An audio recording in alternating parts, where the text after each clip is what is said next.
Yo, what's good, everyone? Welcome back to another video. Today is going to be a little bit different. Today isn't going to be a tournament or gameplay video. Today is going to be more of an educational video, right? Because I'm hosting a tournament tomorrow, Sunday, Jan 7th, and some of my players really don't understand how to work the Swiss bracket, right?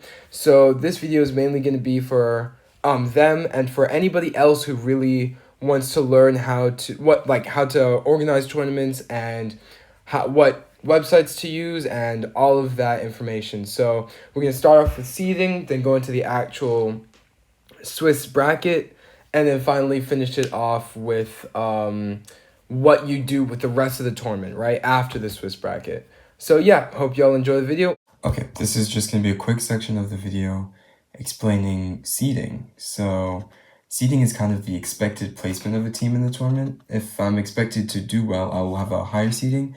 And if I'm not expected to do well, I'll have a lower seeding. So if I was expected to do like first, second, third, I'd have like first seed, second seed, third seed. And if I was expected to do like 15th, 16th, I'd have 15th or 16th seed, right? Makes sense.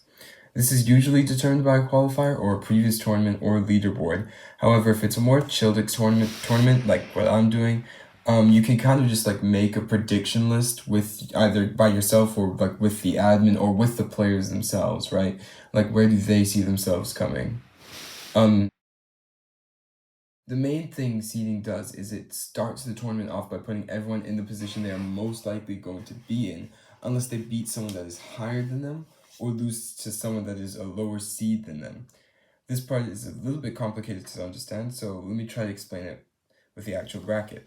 As you can see, the first seed is taking on the 9th seed, right? So that would seem like an unbalanced bracket, right?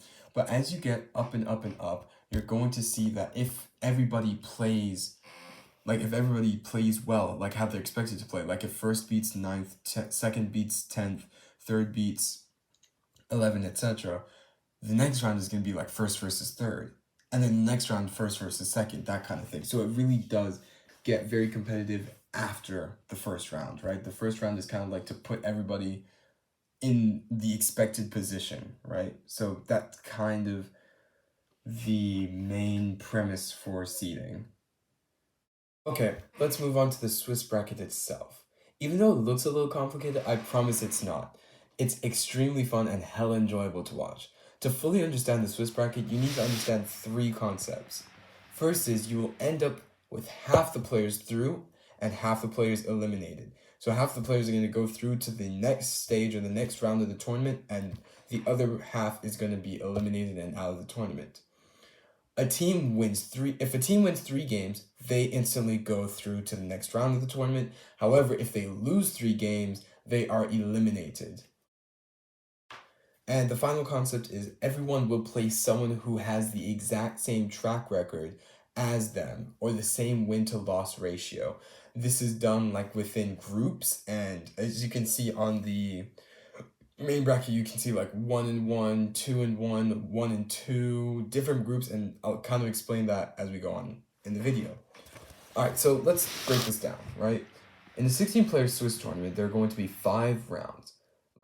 Like I said, players are going to play teams that has the same track record as them. Therefore, each round there are different groups. For round 1, everybody is in the 0-0 group because nobody's played a game, or the O&O group.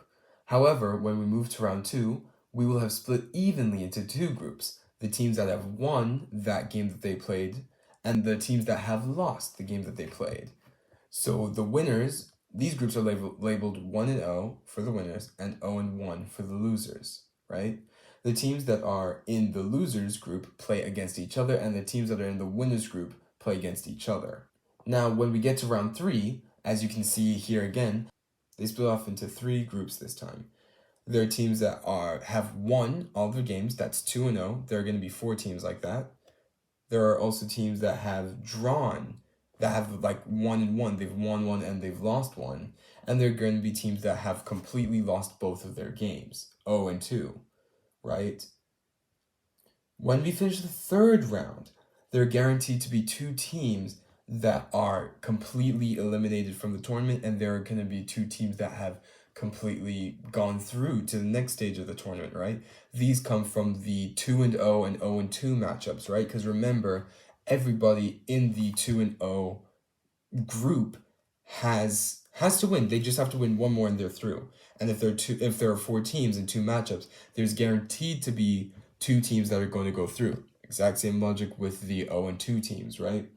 So now this splits off evenly into 1-2 and 2-1. Teams that have won 2 matches, lost one, and lost 2 matches and won one. They also come, of course, as you can see, from the 1-1 group. Like if you're in the 1-1 group and you win your match, you're going to go into the 2-1. And if you lose your 1-1 match, you're going to go to the 1-2, right? By round 4, as soon as you go to round 4 and to that 2-1 and 1-2, there are going to be 3 teams this time that go through, and there are going to be 3 teams that are eliminated, right? Because remember, there are 6 matches being played in total now. 3 matches in each group, right? 3 matches in the 2-1 group and 3 matches in the 1-2 group. So you're gonna have 3 winners, 3 losers, right? So now that leaves round 5, where there are 6 teams left because we've already eliminated 5 and pushed through 5, right? So 16 minus 10 is 6, right? So there are going to be 6 teams, 3 matchups, and this round 5 is going to be the make or break.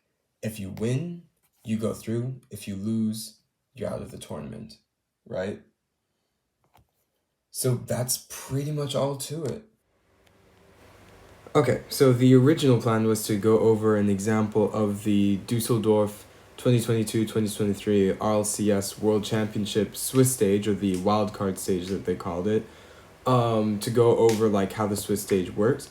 However, it's kind of disabled, so I'd suggest please try to do a little bit of research. Go search up the RLCS and look at the actual either do RLCS fall major or do the World Championship wildcard stage and look at just how things develop through there, and you'll get everything you need to know about this. So that is the main Swiss bracket done. I know a lot of people were really confused about that, but just remember the 3 concepts that to go through to beat the Swiss bracket, you have to win 3, and then if you are eliminated once you lose 3 matches, you're always going to play someone that has the same win to loss ratio as you, and we will have half the players eliminated or sent through by the end of the bracket. So after the Swiss bracket, we are going to have a second round of tournament play. And for my tournament, this is going to be a single elimination bracket. If you're really, like if you have a lot of time in your hands, you can do a double elimination bracket, but honestly, it's just too tiring for the players in my experience. So just try to stick with single elimination, but you can, of course, choose to put whatever kind of tournament you want. You could technically, I know this really sounds stupid, you could technically do another Swiss bracket, but this time an 8-player Swiss bracket, which absolutely sucks, but you do you, man. But yeah. I hope you all enjoyed the video, and if you have any questions, just put them down in the comments below. And yeah, have a great day, y'all. Cheers.